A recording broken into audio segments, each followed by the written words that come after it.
Ascension is such a hot topic in the spiritual space, but I find it interesting that it's really unclear what ascension actually is, how it's actually done, and why we should even want it in the first place.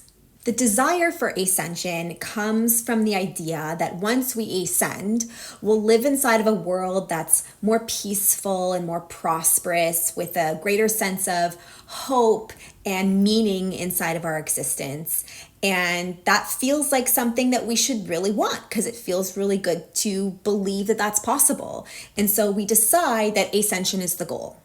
The issue arises when we don't understand that ascension is an inside job. We tend to approach ascension through the lens of, well, just don't think about the negativity and don't think about the fear and just focus on the positive.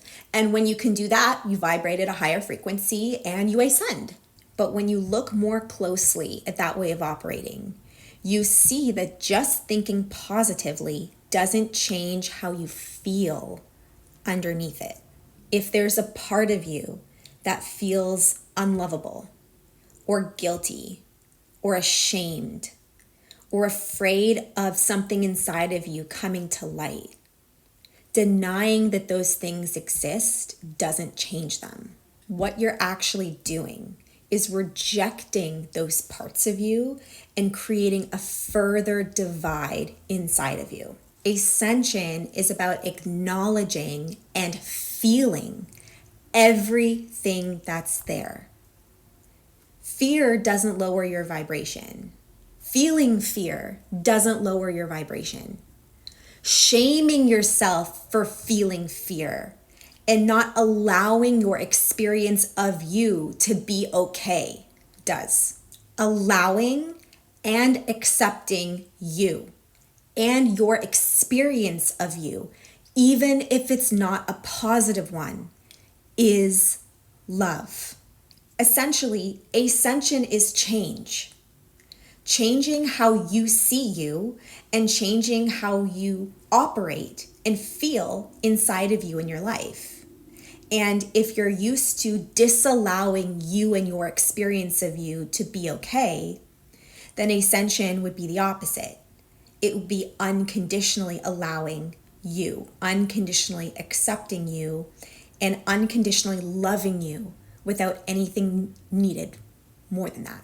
So this process of ascension, of just thinking more positively and not acknowledging the discomfort that you're actually feeling, is sort of missing the point. So here is what the process of ascension actually looks like in practice. The first step is probably running from all of the discomfort that you've felt for your entire life, because feeling it is uncomfortable, mainly because of what you're making it mean about you. 2, no longer being able to run from it anymore and having to finally face it, acknowledge it, and feel the extent of it, regardless of how uncomfortable it is to do so. 3, finding a sense of acceptance inside of that experience. Accepting that that's how you feel, accepting that that's what you've been running from, and finally being able to access a place of love for you inside of it. And 4, beginning to see a separation between your identity and the experience that you're having, where you no longer identify with the pain that you've been carrying because you recognize that it was just your perception of you that was creating it. And the pain that you've been feeling begins to ebb away because you're transcending that experience of who you once were and embracing a completely different one. Ascension is not always a pleasant process. You have to be able to feel what's there in order to process it, integrate it, and eventually transcend it. Yes, this is a sometimes long and arduous process that can take a lifetime and usually many, many, many lifetimes, which is why we continue to come back.